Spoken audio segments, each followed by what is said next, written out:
Convido você a abrir a sua Bíblia comigo no livro de Filipenses, capítulo 2, os versos de 5 a 11, nessa manhã de domingo, em que nós, no nosso calendário litúrgico cristão, denominamos o Domingo de Ramos, quando inicia a semana chamada Semana Santa, em que Jesus adentra a cidade de Jerusalém, é aclamado como rei, montado em um jumentinho, conforme o profeta Isaías predissera do Messias, e ele sai daquela cidade na sexta-feira para uma cruz.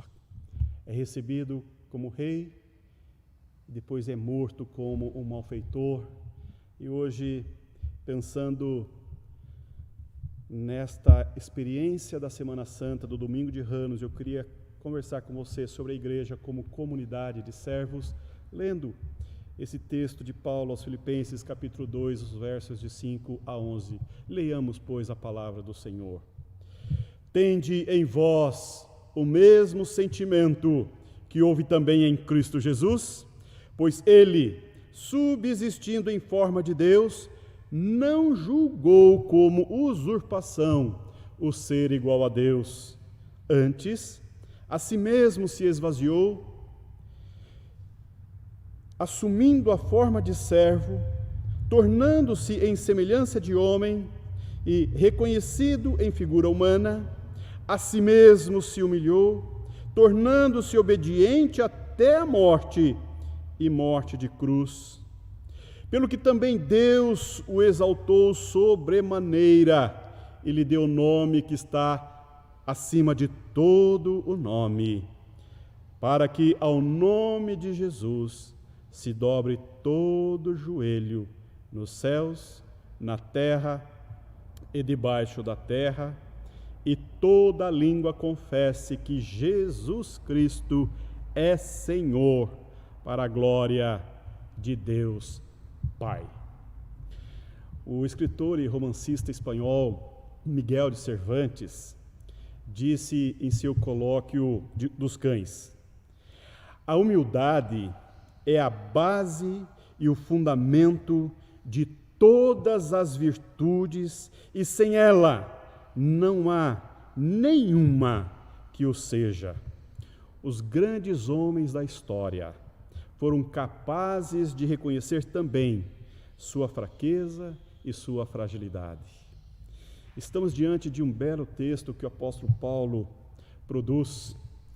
Este é provavelmente um hino que era cantado na comunidade primitiva, e Paulo deliberadamente usa esse hino para demonstrar qual é o verdadeiro evangelho de Cristo. E este evangelho, este verdadeiro evangelho, não é o evangelho de poder ou da glória, mas o evangelho da humilhação. Se Cristo é apresentado por Paulo como grande referencial e modelo para a nova humanidade do povo de Deus, ou o evangelho é o evangelho da cruz, ou ele não é evangelho. Pensando nisso, podemos aprender nesse texto que, como igreja, há três verdades que fundamentam a realidade de que a igreja é uma comunidade de servos. A igreja é uma comunidade de servos, em primeiro lugar, porque deve ter o mesmo sentimento que teve Jesus. A igreja é uma comunidade de servos porque deve ter o mesmo sentimento que Jesus teve. Veja o versículo 5. Tende em vós o mesmo sentimento que houve também em Cristo Jesus. Primeiramente, ele subsistia em forma de Deus. Ao ler o versículo 5, a gente percebe que o principal apelo de Paulo à igreja é que a disposição ou o sentimento que governava Cristo também governasse o seu povo. Paulo usa a expressão grega proneité, uma palavra que se encontra na terceira pessoa do singular, do presente do imperativo, da voz passiva. O presente no grego tem a ideia de pontilinearidade, ou seja, aponta para uma realidade que se estende adiante, além do que é aqui e do agora. O imperativo traz consigo a noção de que estamos diante de uma ordem e que não temos a escolha de dizer não à ordem de Paulo. E a voz passiva implica que a mudança deveria surgir dentro de nós mesmos e não é de uma imposição externa, ou seja, precisamos desejar, precisamos querer ter o mesmo sentimento que estava em Jesus Cristo. É isso que Paulo está afirmando. E que sentimento era esse? A humildade. E essa humildade se revela pelo fato de que Cristo subsistia em forma de Deus, mas mesmo assim, em um gesto abnegado, humilhou-se e assumiu a forma humana de servo. Dizer que ele subsistia em forma de Deus é muito mais do que dizer que ele se parecia com Deus. A ideia que ele subsistia indica um simples sinônimo de que ele era da mesma forma de Deus. A palavra usada por Paulo para a forma é morfê, que enfatiza o relacionamento entre a forma exterior e a realidade interior, mostrando-se a natureza interior na forma externa, segundo Frank Stagg. Cristo jamais abriu mão da sua forma de Deus, da sua divindade, a fim de assumir a forma de servo. E a segunda ideia nesse versículo diz que não usurpou essa realidade em ser igual a Deus. Em sendo igual a Deus, ele se humilhou. E ele não usurpou a realidade de ser igual a Deus. Diferentemente do primeiro Adão, que procurou usurpar ou agarrar-se essa realidade, Cristo já subsistia como Deus, ele já possuía essa divindade. Lá em Gênesis 3:5, naquele diálogo da serpente com o Adão, a mentira que a serpente vai dar a Adão é essa ideia de que ele seria igual a Deus. E essa noção de querer ser igual a Deus habitou o coração do primeiro homem, mas não habita em Jesus Cristo, embora sendo Ele Deus. E isto é algo extraordinário quando nós olhamos para o Cristo da nossa fé. Para Champlin, Cristo não reputou sua igualdade divina como um prêmio que devesse ser agarrado e retido a todo o transe. A palavra usada no original, arpaganos, tem um sentido ativo, roubando, e passivo, prêmio adquirido pelo roubo. Isso significa dizer que Cristo não se serviu de sua igualdade a Deus para adquirir ou ter poder, domínio, riquezas, prazer e tantas outras glórias mundanas. Ele abriu mão da forma divina, mas permaneceu com a natureza divina. E é isto que o profeta Isaías, no capítulo 53, nos fala do servo sofredor, cuja aparência estava desfigurada, em quem não havia formosura. Ele foi desprezado e rejeitado, ele era um homem de dores e que soube o que é padecer. Ele foi traspassado e moído por nossas iniquidades e pecados, ele foi oprimido e humilhado, mas não abriu sua boca. No entanto, diz o profeta, ele verá o fruto do seu trabalho e ficará satisfeito. Ele justificará a muitos, porque levou sobre si a iniquidade de todos nós. E com os poderosos repartirá o despojo. Assim também é com a igreja. Assim somos nós. À semelhança do Senhor, também devemos passar pela experiência da dor e da cruz. No Evangelho de Cristo, somos, antes de tudo, servos. Servos, e segundo Jesus, servos inúteis, tendo o mesmo sentimento que estava em Cristo, que veio servir e dar a sua vida em resgate de muitos. Em segundo lugar, a igreja é uma comunidade de servos porque deve esvaziar-se a si mesmo. Veja o versículo 7. Antes, a si mesmo se esvaziou, assumindo a forma de servo, tornando-se em semelhança de homens e reconhecido em figura humana. Esvaziando-se a si mesmo. A palavra esvaziou-se significa literalmente derramar a sua vida. Derramar a sua vida. Alguns teólogos que advogam que Jesus, ao esvaziar-se a si mesmo, abandonou sua divindade, Frank Steg vai dizer: a divindade de Cristo não é uma capa que se possa ser despida e mais tarde vestida de novo. Ele devia desistir de privilégios ou abrir mão de uma situação favorável, mas não podia pôr de lado a sua natureza. Igualmente, Hendrickson, que resume tudo dizendo que a interferência natural é que Cristo se esvaziou da sua existência numa forma de igualdade a Deus. E Berkhoff vai arrematar dizendo que o verbo ekenosen, ele esvaziou-se a si mesmo, não se refere à forma de Deus, mas à sua existência em igualdade a Deus. Seu derramamento não significa que ele abandonou sua divindade, mas que ele derramou sua vida para Deus, em autonegação humilde e obediente, recusando-se de todas as formas a agir egoisticamente. É assim que assevera Frank Steg. E assumindo a forma de servo. Segundo Paulo, Cristo assumiu a forma de servo. E ao dizer isso, Paulo não estava dizendo que ele estava representando um papel. Ele realmente assumiu a condição de servo ou escravo, e a palavra é doulos. Esta palavra aponta para uma realidade que não estamos acostumados a ver em nossa cultura.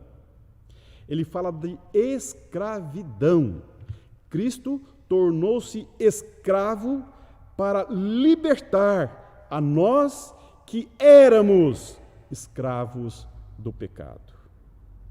E a terceira ideia desse versículo é que ele, tornando semelhante aos homens. E a palavra semelhante significa mais do que apenas similar, significa real duplicação da natureza.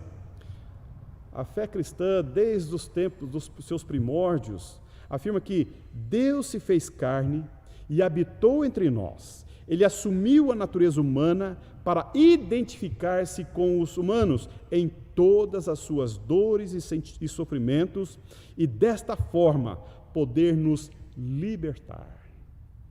No Evangelho de Lucas, no capítulo 23, Jesus é levado perante Pilatos, Herodes, e depois é levado ao Calvário para ser crucificado. Em nenhum outro momento de sua vida, ele revelou de forma mais clara sua determinação em esvaziar-se, assumir a forma de servo e, como homem, levar a nossa cruz. Pilatos não viu nele crime algum. Herodes, ladeado dos principais sacerdotes e escribas, age politicamente e zomba de Jesus, fazendo-o vestir um manto aparatoso. Retornando a Pilatos, esse lava as mãos e o entrega à multidão, sangue sedenta que clamava por sangue. O destino de Jesus estava selado. Ao olharmos para a cruz, todos nós deveríamos nos ver na cruz, derramando nosso sangue e morrendo por nossos pecados. Mas se hoje podemos afirmar que Jesus levou a cruz que era nossa, podemos afirmar que com Ele morremos e estamos dispostos a pagar o preço de seu seguimento, pois quem quiser segui-lo deve tomar, segundo Jesus, diariamente a sua cruz.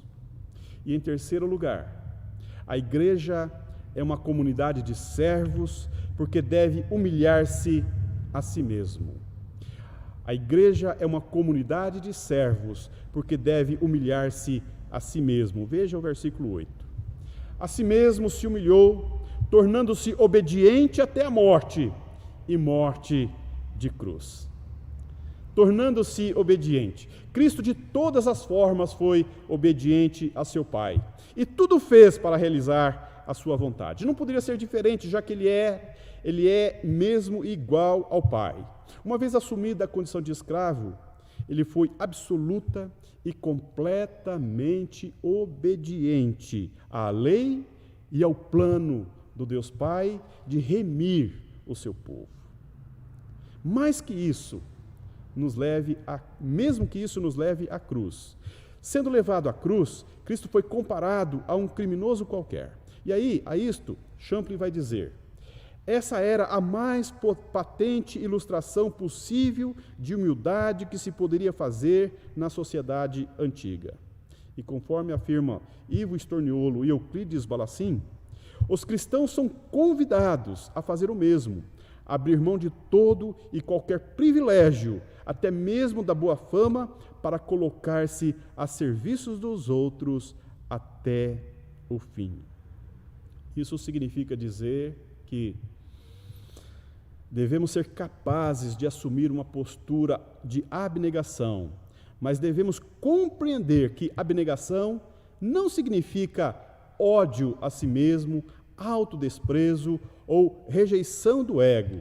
O que significa é a recusa em deixar que os interesses ou vantagens pessoais governem o curso da vida. No cerne do Evangelho, nós temos o Deus que, como diz Lutero, rei mendigo. Entrou pelas portas de Jerusalém como rei, sendo aclamado, e o povo gritava hosanas, e sai da cidade para ser crucificado como um malfeitor. Hoje é um dia especial no nosso calendário. Domingo de Ramos. Nele celebramos a entrada triunfal de Jesus em Jerusalém, mas também celebramos o início de sua última semana, que encerra com sua morte e a sua ressurreição. Hoje, os habitantes de Jerusalém o recebem com alegria e dizendo hosanas nas alturas, mas no transcorrer da semana ele será traído e morto em uma cruz por cada um de nós. No dia de hoje devemos refletir sobre a multidão que hoje clama hosanas ao que vem em nome do Senhor, mas que na sexta-feira clamará crucifica-o. É a mesma multidão, é o mesmo povo, mas um povo volúvel e ignorante das verdades acerca da realidade de Deus. E nós, como seus discípulos, nunca devemos esquecer que, unidos com Cristo em sua humilhação, estaremos unidos com Ele em sua glória. Esta é a estupenda verdade do Evangelho registrada pelo apóstolo Paulo nesta carta aos Filipenses. Por isso que essa carta é tida como um ode à alegria, porque ela revela a dor, o sofrimento, o esvaziamento, mas também aponta para uma glória eterna. O mesmo Cristo que se esvaziou é o Cristo que ressurgiu e vive eternamente na glória, e com Ele reinaremos eternamente. Que Deus nos abençoe. Eu quero cantar com você esse belo hino que